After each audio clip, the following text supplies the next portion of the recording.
So in this video, I am going to be using PioSolver to analyze a hand which comes from the Triton Montenegro Super High Roller Series. It's an 8-handed turbo event.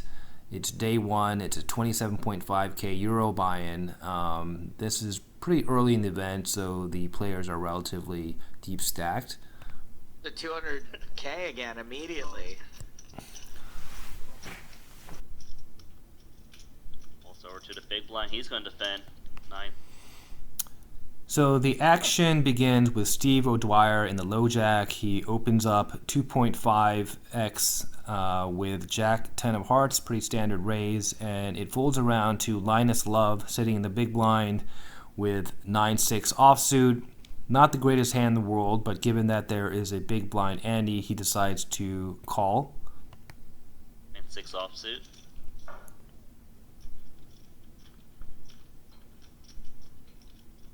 Nine, 5 deuce, 2 diamonds, top pair for Linus.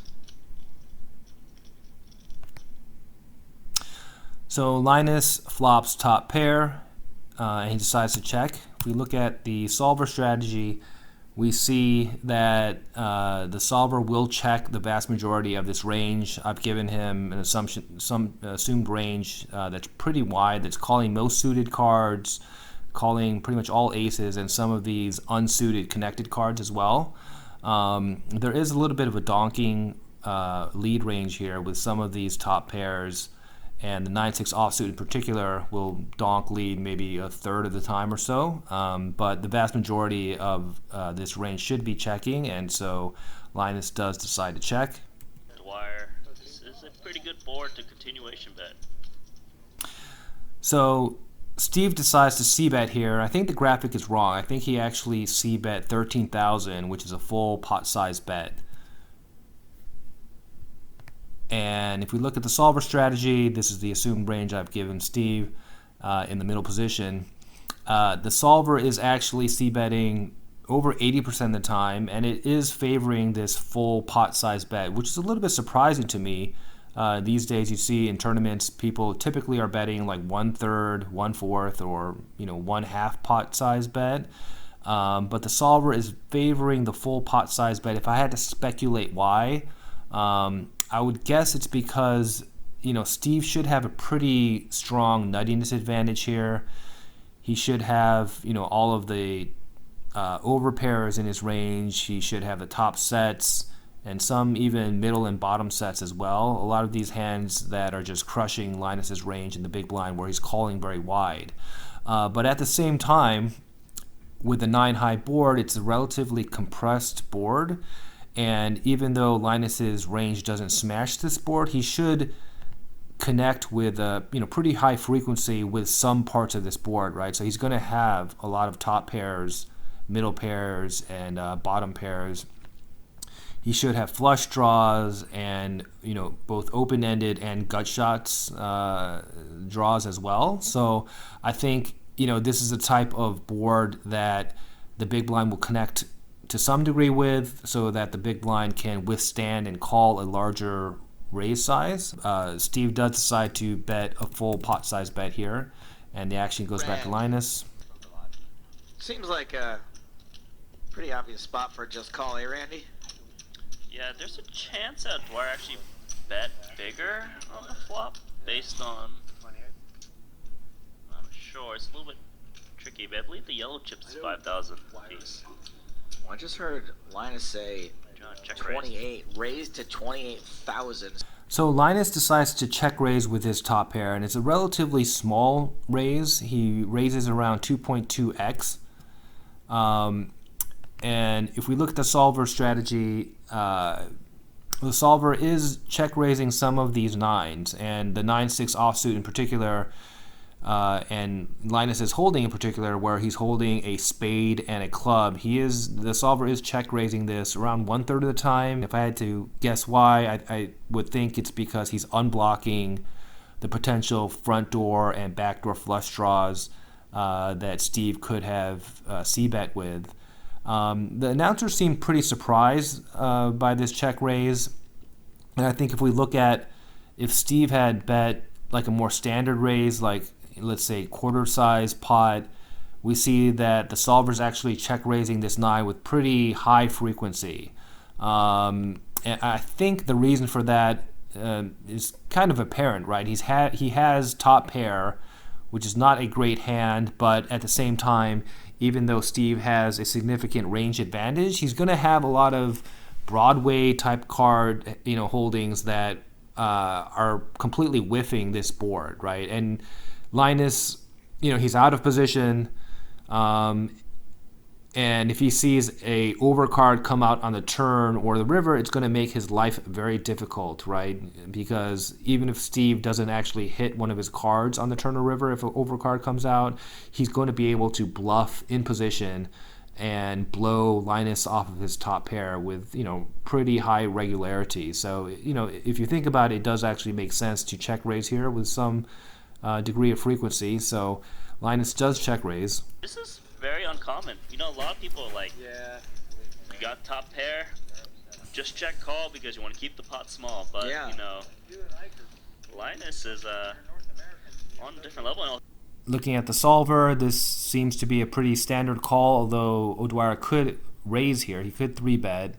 With the 2 overcards and the backdoor flush draw, it seems like the solver is favoring a call here. such a small raise. Wow, what a turn card.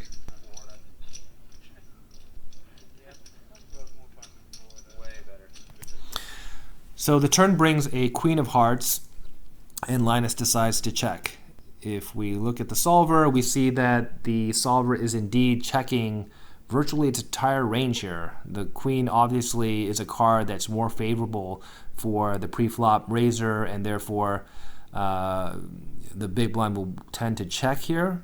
And if we look at Linus's holding, even though he check raised on a flop, the solver is actually checking this particular holding virtually 100% of the time. When he sees his opponent check raise him on the flop and checks this turn card, it really doesn't look like he's got a set.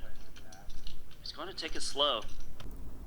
So Steve decides to check behind, which is consistent with the solver strategy. He could bet here, but he has pretty good equity with a combo draw. He's going to have almost 50% equity, and he's closing the action. He doesn't necessarily want to open it up and create the potential for his opponent to bet him off his hand, right? If Linus in the big blind had pocket 2s or pocket 5s, which made a set, he should be checking, or he should be raising rather, virtually 100% of the time, according to the solver. So he has good equity. He wants to hopefully realize that equity on the river. There's going to be a lot of cards that are favorable to him, so he decides to check behind, which is consistent with the solver strategy. Weird. Dwyer takes the free card 2. Total brick on the river. Very small bet here. Really small. Yeah, he's trying to get called by like a mid-pocket pair. So the river brings a 5 of clubs, and Linus decides to raise a very small bet. It's around a quarter pot size bet. And looking at the solver, we see that it does tend to bet all these 9s with this smaller bet, which was interesting. I think a lot of people would be checking here with their marginal made hand. But if we go back to the turn, and if we had assumed that Steve had made a top pair type of hand, we see that that Pio is actually betting a queen virtually 100% of the time. It's betting most of its overpairs, and even some underpairs like 10s it's going to bet. So I think recognizing that Linus believes that his hand is pretty good most of the time, and he decides to bet, which is actually consistent with the solver strategy. Does Dwyer ever raise here? I think it's possible. All these guys play some really crazy hands, and Dwyer can represent a hand like 5-6, I suppose. The thing is tricky is that it seems like he potted the flop, so it seems unlikely for someone to pot the flop with just middle pair. So it's actually very hard for him to represent a 5. So that's why he just opts to fold. And Steve does decide to give up here with the Jack 10 of hearts, which is consistent with the solver strategy. We see that the solver will actually raise some of the time as a bluff, but that's actually a negative EV play. So he decides to fold. And I thought this hand was pretty interesting. It's not the typical hand that you see that's analyzed on YouTube, where there's like, you know, a triple barrel bluff and all in stacks getting in the middle. But I thought it was interesting because it shows, in my mind, what sets apart Linus perhaps from other players, in that he's able to get plus EV chips in very marginal situations, right? He did that in two places in this hand, right? He did it on the flop with the check raise for value, and then on the river, he raised very small to get some additional chips. Now, playing out of position, I think it made a difference because betting small there is very similar to a check. I think if he was closing the action, he would just check there, but he was out of position. He made a very small value bet, which I think can actually be called by some ace highs and perhaps some lower pocket pairs. So interesting hand. Hope you guys enjoyed it. If I made any mistakes or misstatements, please feel free to give me some comments in the bottom. And until next time, thanks.